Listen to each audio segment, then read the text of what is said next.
Remember, if you do enjoy, like, share, and subscribe. Chapter 12, A Cure and a Curse. There's my boy. You and Kieran freeze as you hear the friendly innkeeper greet his son downstairs, the son that you unfortunately know all too well. It couldn't be. I'm sorry I didn't come sooner. It's a busy time. Jack is here. He's the son Nick told us about. What do we do? For the first time, we have the element of surprise. We should strike now while we have the chance. With what weapon? You can't use magic. Aaron casts a glance around the room, but there is only an iron fire poker. He makes a bitter, frustrated sound. I will face Jack with my fists alone if I must. No, you will not. Nick has been so kind to us. We cannot attack his son under his own roof. Beloved, the last thing I want is to betray his hospitality. Were he Fey, it would be against our laws.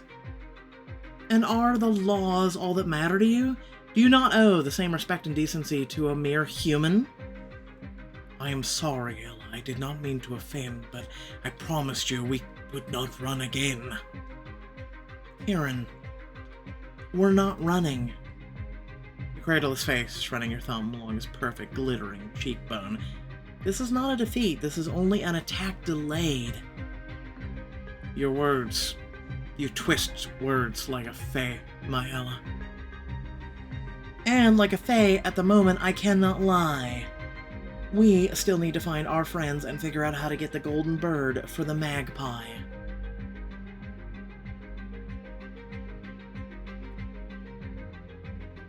Shh, listen. He didn't even say anything. Father, why haven't you been taking your medication? This bottle is as full as it was when I left. Is it? No, I'm sure I've been taking it. Where's Adeline? She was supposed to be helping you. I showed you how to contact Aaliyah if you needed me. Despite the terror rushing cold through your veins, a part of you wonders of warmth and vulnerability in Jack's voice. He sounds like a completely different person. Addie's little one is sick. You know how it is. I told her to take care of him and that you'd be back soon, and here you are. No need to bother your arcanist or use a fancy contraption of hers. Besides, Fortune gifted me a few extra hands for the moment. Oh? Ruh-roh. Oh no. A nice newlywed couple showed up drenched from that storm last night. No money in hand. They're helping me out in exchange for a room. You know, say, what room are they staying in? I'll introduce myself, thank them in person. You don't wait around to hear more. Grabbing Kieran, you hustle him to the window and throw it open. Ella, we're on the second floor. Heavy footsteps tramp up the stairs, hammering loud as cannon fire in your mind. You're out of time. We need to jump. You'll get hurt. It's not that bad of a drop, and a twisted ankle is nothing compared to what will happen if Jack catches us. At least let me go first. With agile, cat-like grace, Kieran leaps silently to the ground, then holds open his arms to you. As a firm knock sounds against your door, you squeeze your eyes shut and fling yourself from the ledge. Your heart is in your throat. You feel Kieran's arms snatch you from the air with impossible grace as if it were no exertion at all. Even without your magic, no one could mistake you for human. A warm blush heats your cheeks as you feel the strength of his embrace, the power just beneath the surface of your prince. Oh, I am far beyond human. Count on you to always sweep me off my feet. Muffled voices calling from the window above strike fear in your heart, and Kieran set you on your feet. Hello, are you in there? There's someone I wanted you to meet. Quickly now. You dodge villagers and mad dash to the edge of town, Kieran flinching as you pass through the gates in the iron-studded wall. When you no longer see the village through the comparative safety of the ancient woods, Kieran drops the glamour that powered his human disguise. We weren't followed. Give yourself a moment. You gratefully lean against a tree trunk to catch your breath, while Kieran watches you intently. He tilts up your chin to examine your face. That was too close. I can't believe we stumbled into Jack's home. What are the odds? Kieran strokes your cheek with a thumb, a furrow between his brow. He is breathless like you are, but still, something seems off. Are you alright? It's a strange sensation feeling my connection to magic restored. Opens his palm, and a wisp of twinkling night unfurls before quickly dissipating like the trail of a snuffed candle. But it will take time to recover my full strength. Well, the good news is that it doesn't seem like that Jack brought Eclipse with him in the village. Do you think he saw us? Even if he didn't, he is sure to be on our scent now. We gave Nick our names. We must be away from here as soon as possible. We must find the others. I believe I can change my form now, but I'm too weak to carry you. I'll cast an enchantment to keep you hidden. What if someone sees you, or you get into trouble? Surely there's another way. He frowns, looking at your surroundings for a moment, deep in thought. Now that I see this place in daylight, I think I know where we are. There's a magic spring not far from here. Drinking its waters would transform us into birds for a short time. Would that be less tiring for you? It would be. But more importantly, he looks at you with an almost wistful smile. The last time we flew together was wonderful, even amidst the horror, but I have often dreamt of watching you fly beside me. Drink from the magic spring! Kieran leads you through the dappled light of whispering trees until you come upon a sparkling spring. It's very pretty. It's beautiful. How did you learn about this place? It is my forest, Ella. Though I'm not sure where the magic originates, but perhaps it was some ancient practical joke or a way for Fae to meet their mortal lover. But I do know the transformation is safe and temporary. You kneel at the edge of the water with Kieran at your side. Suddenly fingers dart to the silver strand that sparkles beneath your clothing. Wait, will my chain prevent the spring's magic from working? It should allow for fleeting, harmless magic such as this, but just in case. He traces his fingertips along the chain, lips moving silently in a soft light glows blue before fading. But not before you feel a slight tug at the chain. A delicious shiver travels down your spine and deep within you. Kieran, you're incorrigible. It is my right to be, beloved. Kieran conjures a small silver cup and dips it into the silver crystal clear water, offering it to you. Don't be afraid. Once we change, the enchantment will last until our feet touch the ground. How will I know what to do? What if I crash to the ground? You won't. I know what your body can do. Do you trust me? You nod, your heart thumping wildly with nervous anticipation. Then Kieran brings the cup to your lips and you drink. You can't explain what's happening to your body, but the trees around you seem to suddenly grow impossibly tall. The smallest details of the world come into sharp focus, and the vast blue sky calls your name. Did it work? You are an owl now, congratulations. Kieran, now a raven as dark as a moonless night, nods with approval. I'm intrigued that the spring chose the form of an owl for you. Don't you think I'm wise? Just because I haven't lived for centuries. You pause my sentence as Kieran lets out a rough, cawing chuckle. Dearest Ella, you are far wiser than most Fae will ever be if they lived 1,000 years. How do you feel? Ready to fly. Then follow me, beloved. Kieran takes off without hesitation. After a moment of uneasy flapping, you join him in the sky, heart soaring along with your wings.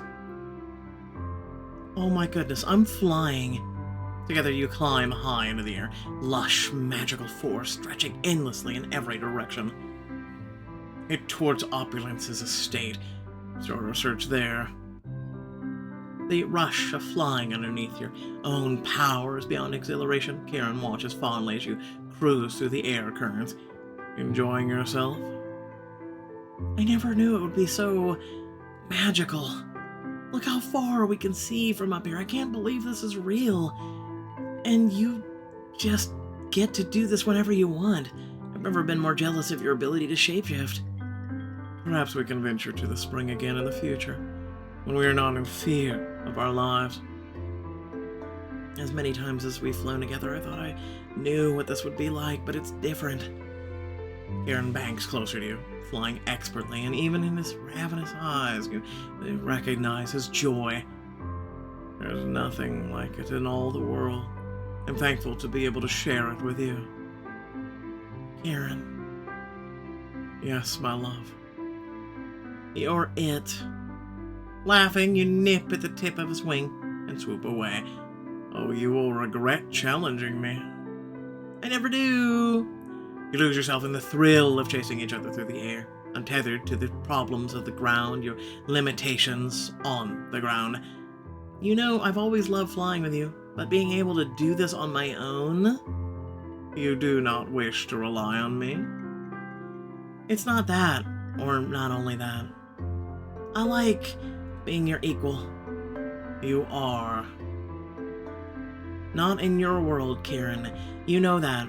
And most of the time I can accept it. I love your world, and I love living with you in it, but it's nice to enjoy it in the same way you do sometimes. Kieran falls silent for a moment. There's nothing but the wind in your feathers soaring through the clouds, side by side.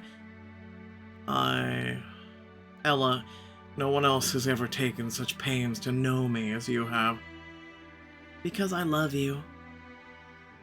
Each day that I am fortunate enough to spend at your side, I only find myself falling more in love with you.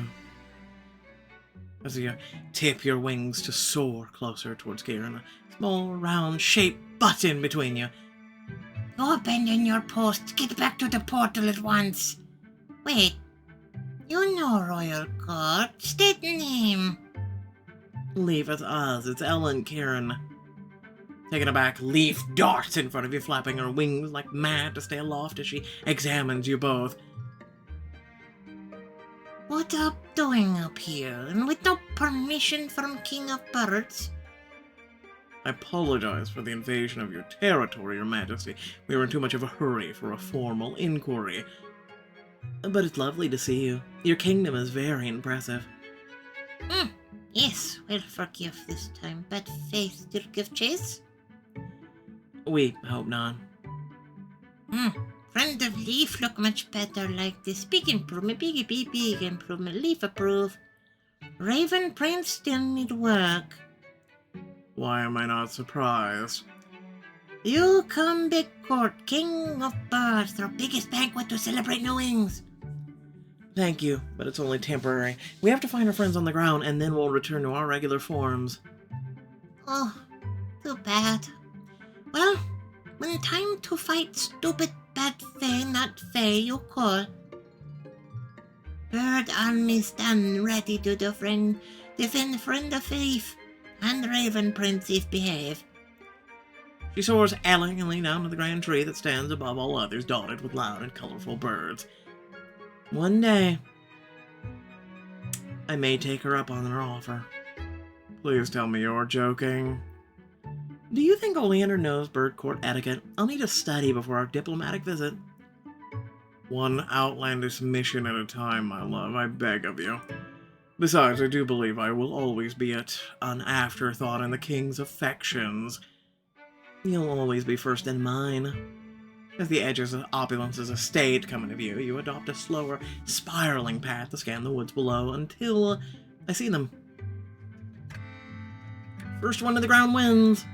You dive towards the clearing with a whistling laugh. You have a head start, but just as the ground comes into view... You think you can best me? At the last moment, Kieran swoops before you, and you tangle together briefly before landing. Kieran crows triumphantly atop you as you both shift back to your normal forms, and then you're looking at Kieran's dark, fathomless eyes, breathless, fully pinned beneath his solid weight. His hands around your wrists as you feel the chain that binds the two of you click into place once more. Perhaps one day you will learn not to challenge me. And bore, my dear prince, never. What in the... You turn your head to see Oleander standing only a few feet away, clutching at their chest with her usual withering judgment. Dare I ask what nonsense you two have been getting up to? We shall finish this later, beloved. Kieran gives you a feral grin and a quick kiss, then climbs off of you and helps you to your feet. He fixes your collar and turns towards Oleander. Did we startle you, my friend? I should have known. You always did like making an entrance. Oleander huffs out a surprised breath as you drag them into a tight hug. I'm so happy you're alright. Where's Longclaw? Off catching her breakfast, I assume. I'll go find her. As Oleander goes in search of Longclaw, Claire slips an arm around your waist, whispering in your ear. Thank you. For what? For sharing the sky with me. It meant more than you know. I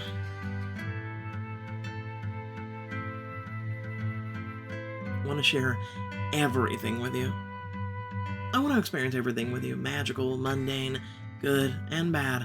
There's so much world out there I've never seen. I will fly you to the ends of the earth and back if you wish it a little. I vow to do everything in my power to ensure there is far more good in our lives than bad. Kieran takes you in his arms, leaning in to kiss you. Kieran? Yes, my love. A crashing through the woods distracts your attention. The golden blur streaks right for you.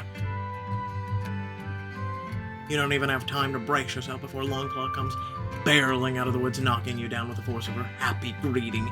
She covers you in Urson kisses, bumping her head against yours with surprising gentleness. Wrap your arms around her furry neck. Oh, I'm so glad to see you. I assume that sentiment does not extend to us. Radiant and lustrous mousy faces pop up from behind her round ears.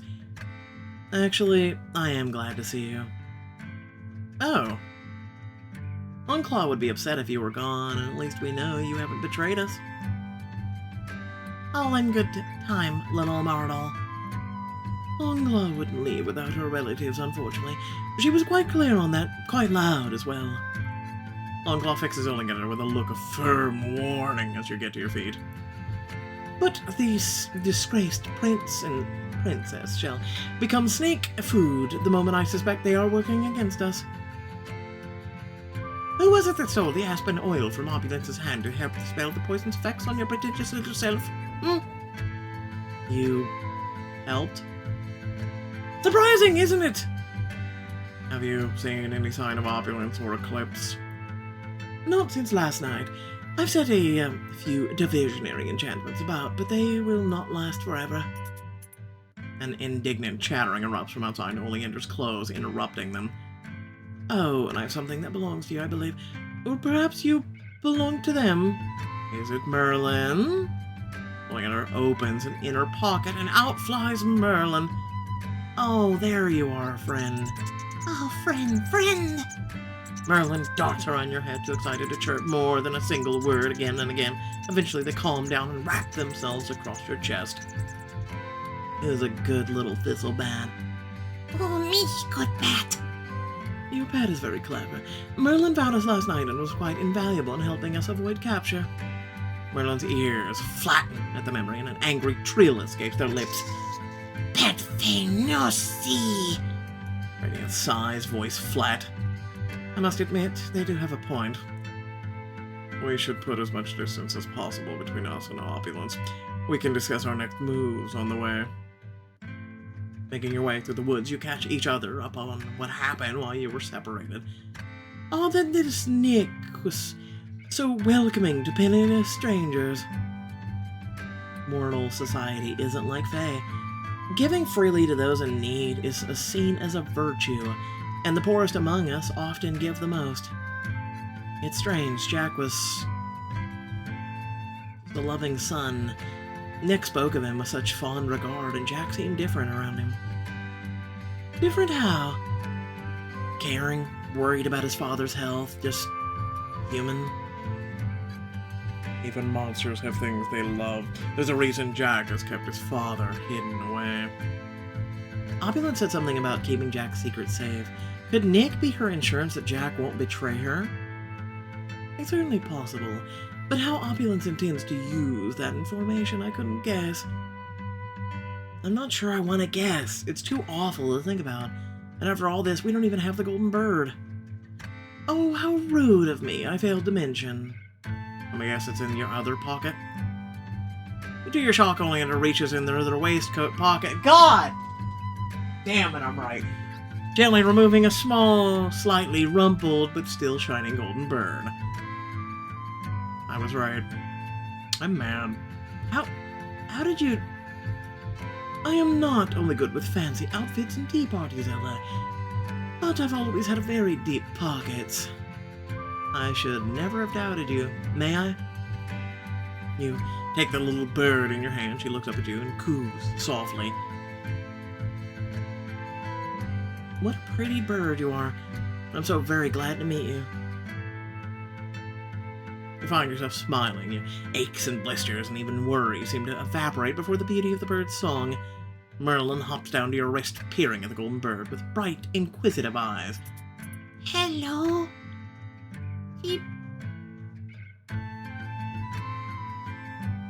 Pretty bird friend? I'm not doing the cheap sounds, I'm sorry.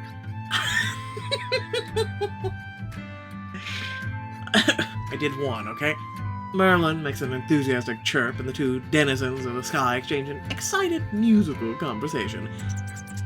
Are you making friends, Merlin? Bird friend! Is there anything else your friend would like to be called? Bird! Well, at least our new acquaintance is no nonsense as her future owner. Before the day is out, you're back in Magpie's parlor. The strange face is hunched over a jeweled teacup, eyes narrow with suspicion. Back so soon. If you've returned empty-handed, I'll not hear excuses.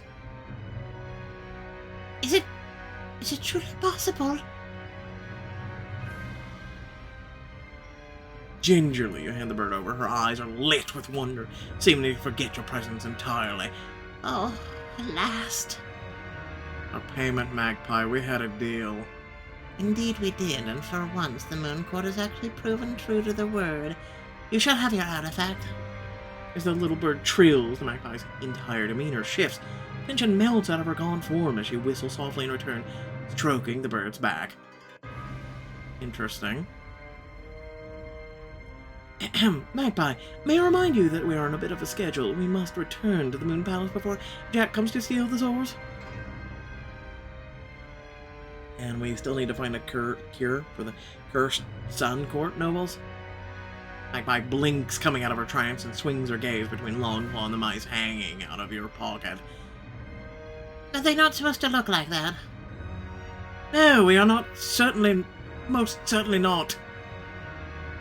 You quickly explain the circumstances under which they were cursed, describing the magical berries from the Sun Palace gardens. Oh, is that all? I can fix that. You can? Radiant said that there was no cure. There isn't! I would know! Magpie gives an unpleasant, croaking cackle. Oh, silly child, you speak so confidently for one so very young and so very wrong. Radiance mutters to himself so much and so fast that all that comes out are a most comical squeaks. Scared ignores him. Accept your generous offer to break the enchantment. Name your price and you shall have it. Of course, you may repay me by settling this eclipse business so that I will not be bothered by such nonsense again. Thank you. We'd very much appreciate your help. Magpie snaps her fingers and a guard appears at the door. Escort His Highness Oleander and the Meandry to the conservatory. The human will come with me. A dark shadow flares in his eyes, and he moves protectively in front of you, power rippling from him like an icy wind. Why? Do you want your pets turned back to fair or not? The mortal will help me fetch the necessary ingredients and tools. You do not give me orders, Magpie.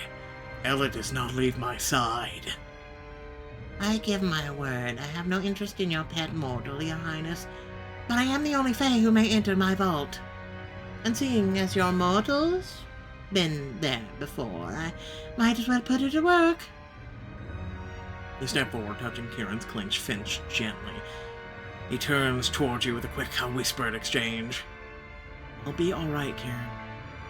You touch the chain at your neck. You'll keep me safe, remember? This is the same Fae who would have killed me had I not been immortal. She has known thief and no loyalty but to herself. I can handle myself alone for a few minutes. But I do not need protecting every second of every day, Kieran. I'm not that fragile. You meet your eye, and the fight in him dies back when he sees you are unafraid. As you say, his jaw works and he gives one sharp, glaring nod to Magpie. If you lay a single hand on her, there will be nothing left of this place but a hole in the ground. I would love to see that. You'd be surprised how many artifacts in my vault are wonderfully incendiary. Now, if you're quite finished, come along, little thief. I believe I owe you an artifact. You follow the Magpie. She opens drawers, rummages through boxes, humming along with the golden bird perched on her shoulder. You know, many beings have tried to discover a cure for mortality, but none have ever been able to recreate the success of the ancient Fae. But they didn't have this artifact and access to the sun and moon sources, right? With all three, we could recreate the original ritual and... I mean, Jack. If Jack gets all three. Sly smile creeps across her face. Are you truly seeking the cure, only to keep it out of Jack's hands? Or perhaps you plan to use it yourself? Of course not. No, you wouldn't be the first mortal tempted, far from it. Why do you think the ancient Fae wrought this change in the first place? They hated their own imperfection, their own weakness. I don't hate myself, if that's what you're implying. My mortality is not an imperfection. I'm just sick of feeling so powerless. Even though I trust Kieran to protect me, I don't want to rely on him always. I want to be able to protect myself, to defend the people I love and be strong enough that Kieran can rely on me too. Magpie strokes the golden bird's feather, trilling along with its own song for a moment before looking back to you. And what does your dear Night Prince think of this plan? Your heart thuds guiltily in your chest as Kieran's voice echoes in your mind. Mortals are not meant to use magic. Those who try suffer terrible consequences. You must promise me you will never ever attempt such a thing. I made Kieran a promise, but he doesn't understand what it's like for me to live in a world of all-powerful Fae. I hate the despair on his face every time we're in danger, and in 100 or 200 years I will leave him to despair alone forever. The Magpie examines you with her penetrating bird-like stare, then chuckles. She points to a drawer in a cabinet behind you. Look there. Swallowing your nerves, you pull open the drawer to find a small, oddly shapen lens about the size of your fist, nestled in velvet. The artifact? How many centuries since I last set eyes upon it? Such a pretty thing shaped by the hands that nearly broke the world. Swallowed nervously, mouth suddenly dry. The Magpie's voice is leaden with the weight of horrors long lost in the depths of time. You turn the crystal this way and that, caught in the risky opportunity it promises, your mind churning with indecision. Hypothetically, if a mortal were to use, as I were to make use of the mortality cure, wouldn't it make me strong enough to stand against Jack and Eclipse? Magpie's glittering eyes fix upon you and her grin is unsettling. Hypothetically, you say yes. Hypothetically, it most certainly would. And you wouldn't be Fae, you'd be human, so you wouldn't be weak to iron. How can you be so sure? Because I have seen it. I've seen that crystal light the flame of immortality within a Fae's heart. Magpie's strange eyes go distant, as if staring across the millennia to a time when unimaginable power changed the fate of an entire species. Hear the tale.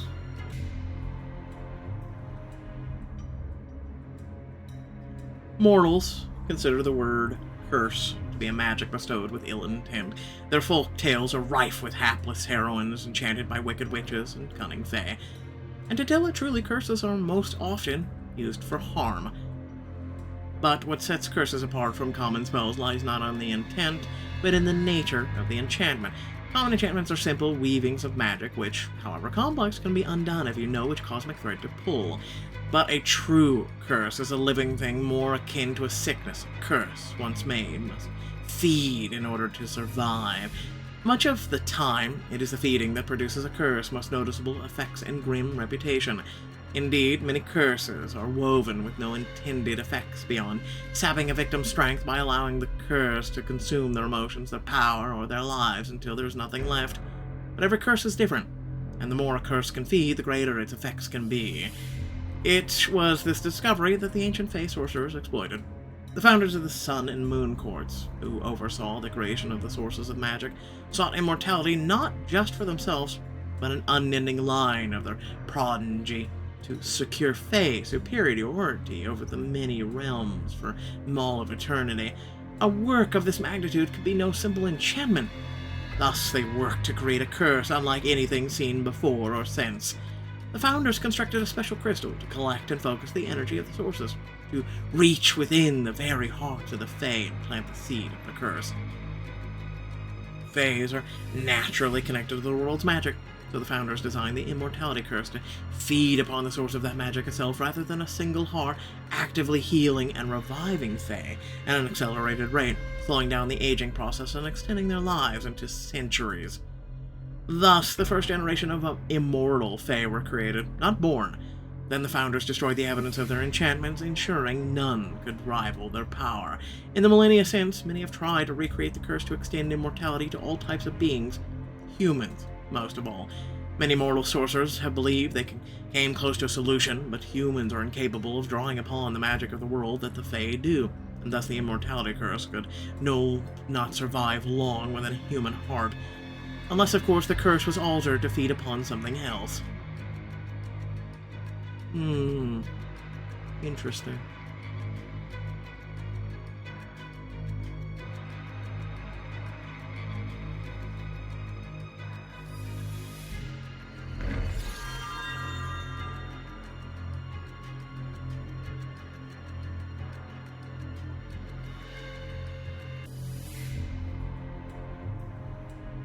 You gaze a little longer at the crystal in your hand, wondering, could this little thing be a key?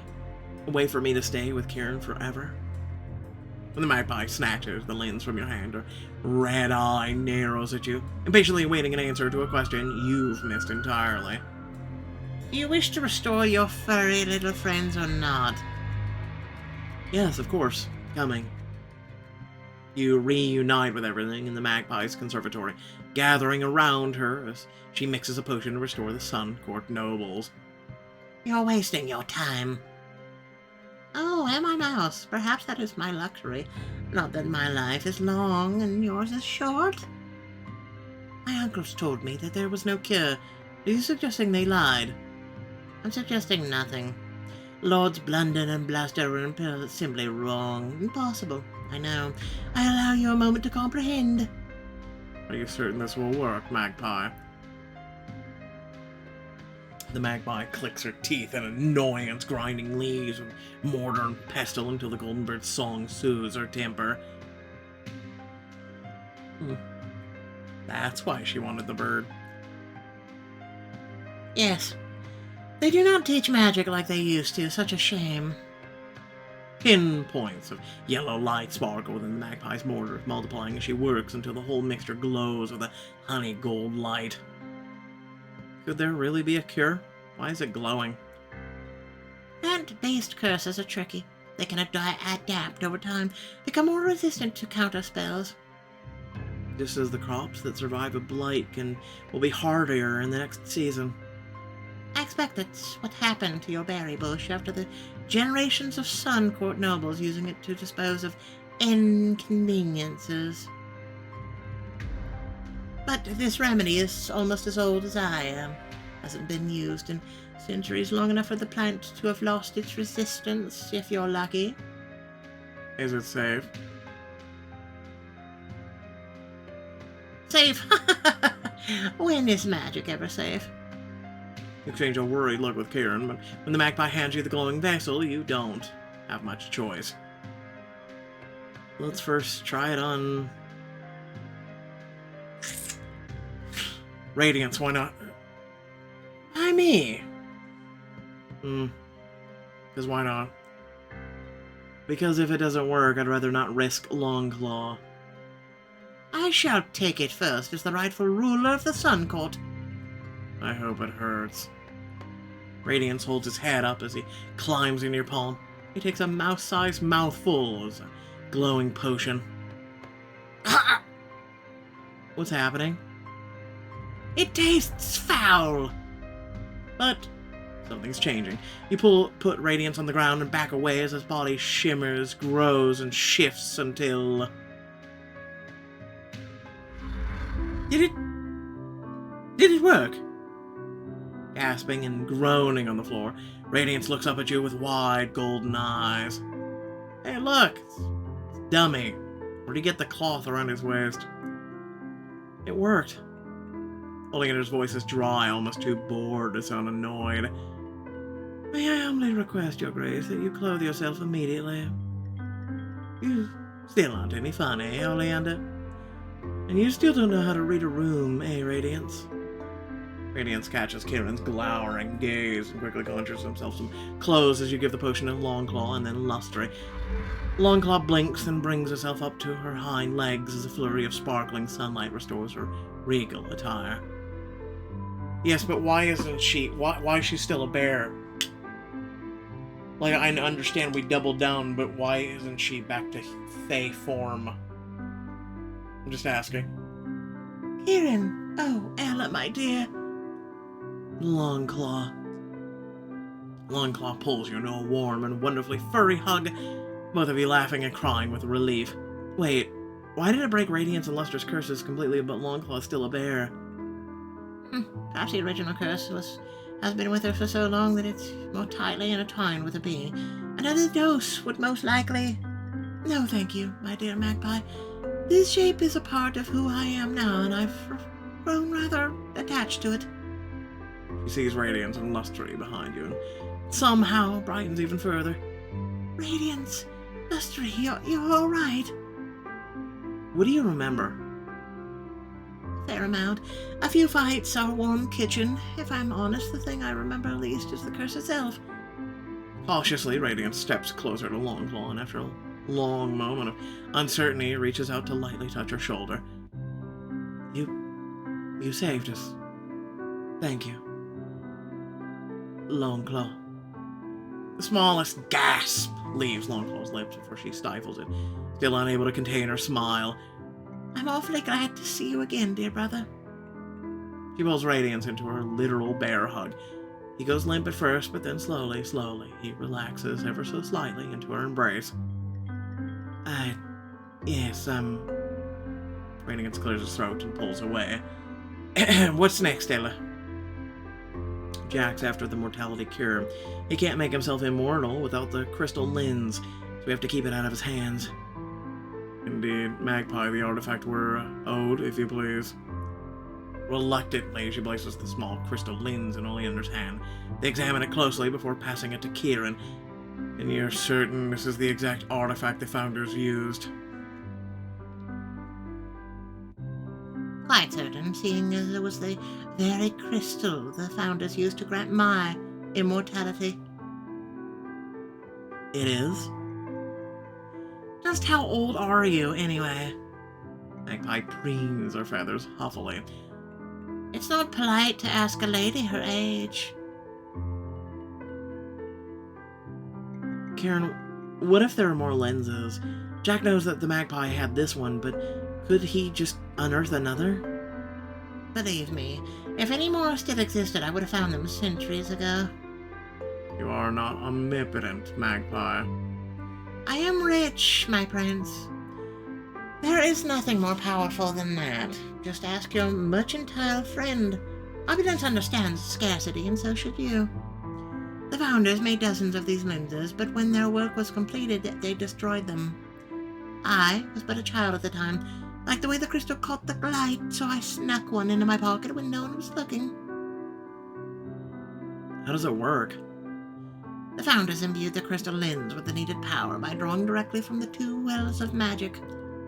Then, using a ritual rust lustre, presumably butchered in order to curse our dear Knight Prince, the power of both sources then focuses and delivered into one's heart, bestowing the curse. Why do you keep calling it a curse? Did it harm the Fae somehow? Oh, it's not a curse by mortal understanding. For those of Fae blood, it does no harm. The curse draws its energy from the flow of magic the Fae are innately connected to. Then the curse only works on Fae. If Jack has no magic to feed upon... Oh, it would just work fine on a changeling, assuming their Fae blood gave them some connection to the world's magic. But for a practically weak-blooded changeling or a normal human, that would require a very different exchange. Magpie looks directly at you and smiles knowingly. Blood rushes to your cheeks and you struggle to hide your unease. Great magic, such as this, requires great sacrifice. A sacrifice such as... You gaze at Kieran's troubled profile, an agonizing pull deep in the most fragile part of you. Kieran would sacrifice anything for me. Surely any price is worth paying to stay with him always. To grant immortality to a human, the curse would have to devour their heart. Wow. Well, without further ado, now we know. Please remember that if you did enjoy what I do, to like, share, and subscribe. Head down the description of the video. Plenty of things to check out there, ways to support, and ways to become more of an intricate part of this family, this community that we have here. With that being said, also consider the join and thanks features that are integrated into YouTube. With that being said, let me know your thoughts down in the comment section below. Here's mine. It's fitting that in order to be cursed by human terms, you would have to give your own heart. Something that without, you would no longer love Kieran.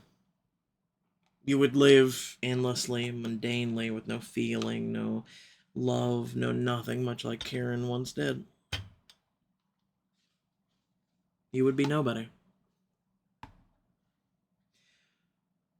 There might, just might, be some solution by the end of this book. Right? Just might. But we will have to see. I don't know. Like I said, let me know your thoughts down below. For me, this book stirs a few things inside of me. Like, wishing that was a thing without the curse, but also wishing I had an equal. Much like Ella wishes to be an equal of Kieran's. Someone who explores the exquisite things in life, the mundane things in life, the simple yet enjoyable things in life. Something that I long for and I miss having. So, yeah. Thanks again for watching. Catch you all later. Peace out.